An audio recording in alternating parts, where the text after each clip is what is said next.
the Home Affairs Minister, Dr. Motsoaledi, joins us now to react to some of what Jakkie Cilliers has had to say. Minister, thank you so much for making time for us this afternoon. Jakkie Cilliers seems to be concerned about what he says is the inefficient processes when it comes to the application of these critical skills visas.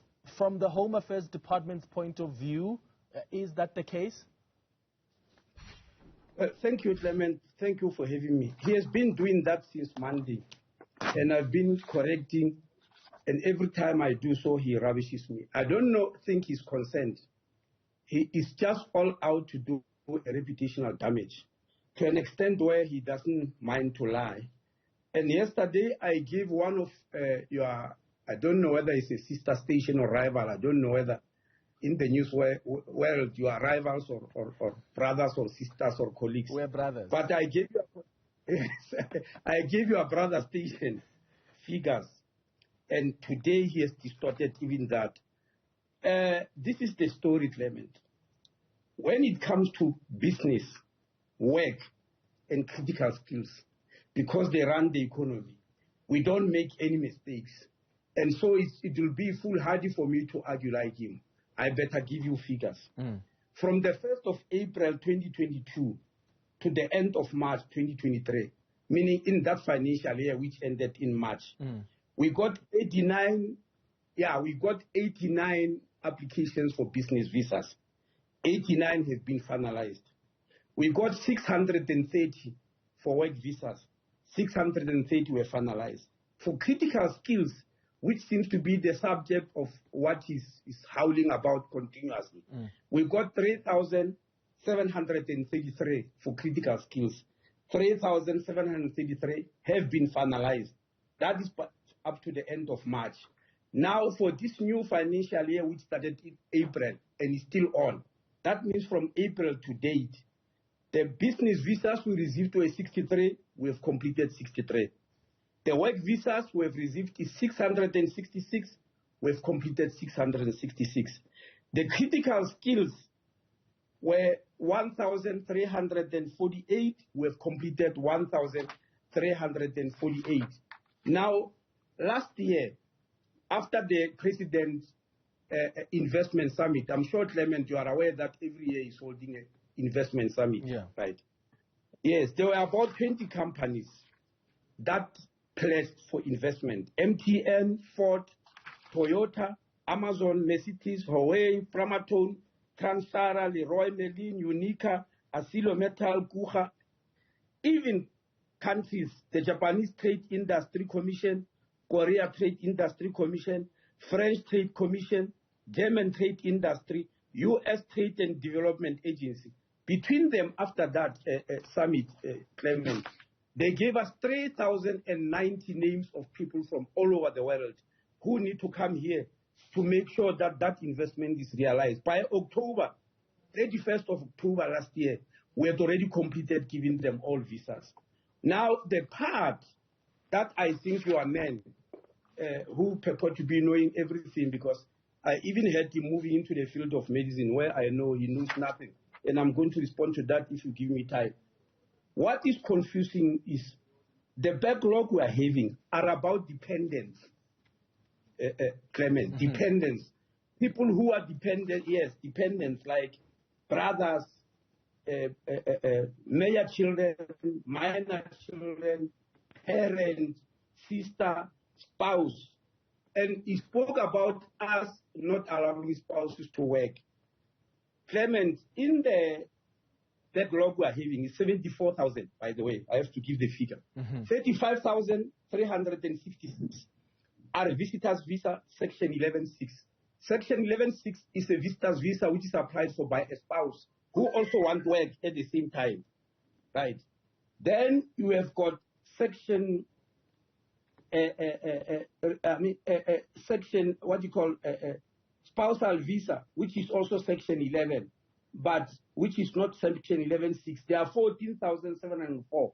Those are spouses who apply to come here without necessarily demanding a time to work, a right to work. Then we have got visas for brothers, 1,467, major children, 2,982 minor children. Now, most of these people who are here can come via visas. For instance, children who want to attend school, they come via a study visa, which we issue very quickly. Yeah. Now, he mentioned a lady with a PhD. I don't, because he's a spouse and she's not allowed to work. A lady with a PhD will apply for a critical skills visa if a PhD is useful to the country. Because not every PhD is useful, Clement, unless you don't agree with me. I've seen lots of PhDs that are useless. And you can't come here and talk as if everybody who's a PhD can run the economy. If that lady has got a PhD that can run the economy, then she shouldn't apply as a spouse. She must come via critical skills. And I've already given you figures that we do critical skills very, very fast. Now, I phoned Mr. Msimang immediately when I heard Cilliers say Mr. Msimang is frustrated. I wanted to ask him what his frustration is from, because we meet with him every time. Even this week, we're reporting to the presidency. And we received a letter that they are happy about the progress. Because he claimed that Mr. Msimang gave recommendations, none of which are being implemented. Yeah, now let me give you this. The recommendations he made, number one, streamline documentation requirements and adjudication process is completed as I'm talking. We've done that. The second one is, yes, for instance, there used to be a requirement for a radiological report. I'm the one, actually, even before Mr. Mabuso, who said remove this radiological report.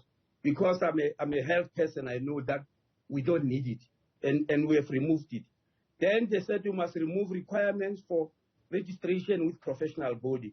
It's in process. We have applied. We must remove requirements that require police clearance certificate for each country that an applicant that lives for 12 months, etc. That has been completed. Then modernize IT systems is in progress. Then conduct comprehensive human resource review-based, etc., completed. Internally review upgrades to make ESA and provide the IT what is completed. I'm just trying to go through them very fast. I'm prepared to send you a copy of this document. Okay. Clement. So yes, now let me ask this, Minister. I'll give you an opportunity to respond to the medical bit. From the applications that you have received on the critical work visas, the critical skills work visas, how many are you rejecting and how many are you approving? No, we have received 3,733. Yeah. And 3,733 have been approved. The ones we have received. Because that one, Clement, is actually not determined by us, for your information. It's determined by the critical skills list, which is gazetted by the Minister of Home Affairs, but after a discussion in NETLEC. I'm sure you are aware NETLEC represents labor, business, government, and community. After they finalize this issue of critical skills, they then produce a list which we gazette. Now, as one of the recommendations which he said we are not implementing, is that the critical skills list was drawn every 4 years. Now we have changed. We do it if it's required. If any skill is identified immediately as a critical skill, then we go and gazette it, which is what I've just done with veterinary surgeons. Veterinary doctors were not on that.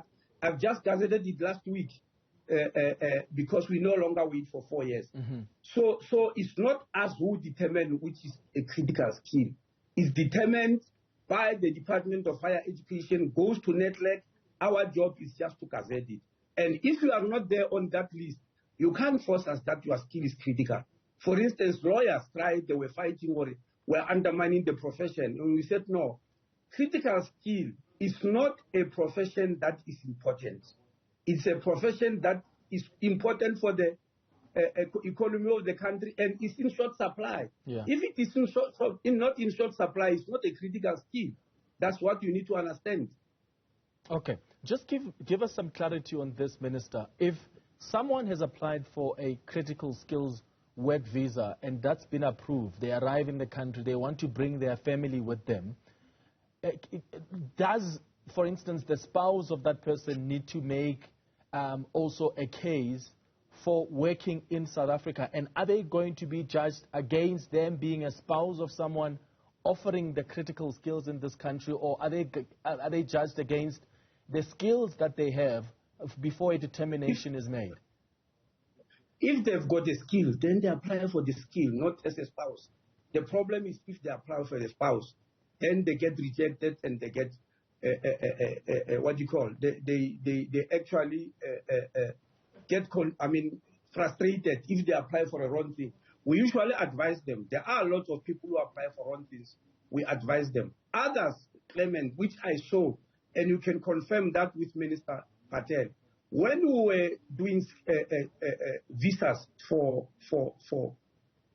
BRICS, there are people who went to complain to Minister Patel and say they are not being allowed visas to come in South Africa, and BRICS is around the corner. Minister Patel phoned me.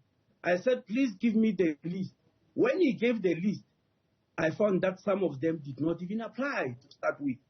They just went to complain. Then I said, but Minister, what do I process if applications are not here?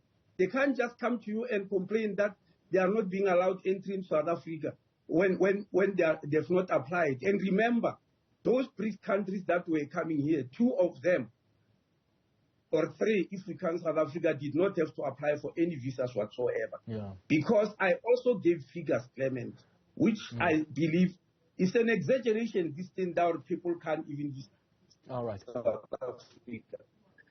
Let me give you the figures. I saw them in my head. On the African continent, 36 countries don't need to apply for, take their passport and come. If they are on a visit. 44 countries in Europe, which is one of the biggest tourist markets, 44 countries don't need to apply for any visa. 20 countries in Asia don't. 19 countries in North America don't. 11 countries in South America and 3 in Oceania. They don't. It's a total of 133 countries. Those that happen to need visas, we have given them electronic visas, where they just apply online, receive an email, take it and run to the airport and come here. Now, I'm pleading with you to get Mr. Mavuso to explain his part of the story. Because it is simply not true. Yes, we've already made arrangements with Mr. Mavuso, and he will be on the channel sometime today to come and also give us his side of the story. Thank you for making time for us.